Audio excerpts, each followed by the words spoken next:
আল্লাহ তাআলা কিয়ামতের ময়দানে তিনজন ব্যক্তিকে জাহান্নামে দিয়ে দিবেন। তার মধ্যে একজন হলো আলেম।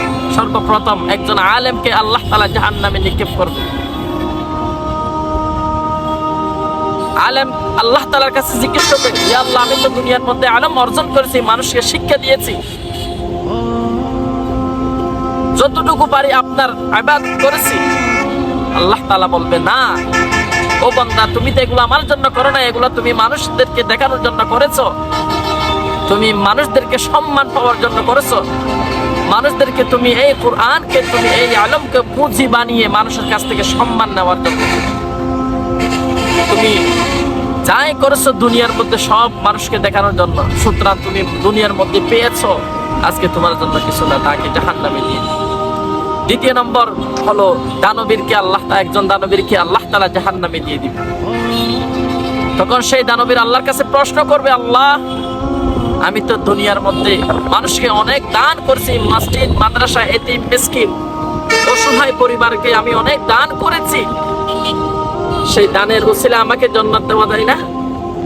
আল্লাহ তাআলা বলবেন, না বান্দা, তুমি দান করেছো ঠিকই, মসজিদে দিছো ঠিকই, মাদ্রাসা করেছো ঠিকই, এতিমকে দিছো ঠিকই, কিন্তু তুমি সেগুলো মানুষকে দেখানোর জন্য, নারায়ে তাকবীর পাওয়ার জন্য, বাহবা পাওয়ার জন্য, দানবীর লকব পাওয়ার জন্য তুমি দান করছো বান্দা, সেগুলো তুমি দুনিয়ার মধ্যে পেয়েছো, আজকে সুতরাং তোমার কোনো কিছু পাওয়া হবে না, শূন্য, তোমাকে জাহান্নামে দাও।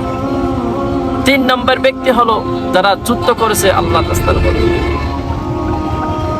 তখন সেই যুদ্ধ ব্যক্তি বলবে, আল্লাহ, আমি তো দুনিয়ার মধ্যে আপনার জন্য যুদ্ধ করেছি, আপনার দ্বীনকে জিন্দা করার জন্য। তখন আল্লাহ বলবে, না, তুমি যুদ্ধ করেছো একমাত্র তুমি শহীদ বলার জন্য, শোনার জন্য, মানুষের কাছে শহীদ, মানুষের কাছে নাম, মানুষের কাছ থেকে সুনাম, মানুষের কাছ থেকে তুমি সম্মান পাওয়ার জন্য করেছো। সুতরাং আজকে তুমি যা করেছো সব দুনিয়াতে পেয়ে গেছো। দুনিয়ার মধ্যে গাজী শোনার জন্য গাজী করেছো, সুতরাং আজকে তোমাকে জাহান্নামে দেওয়া হবে, আজকে তোমার আমলনামায় পড়বে।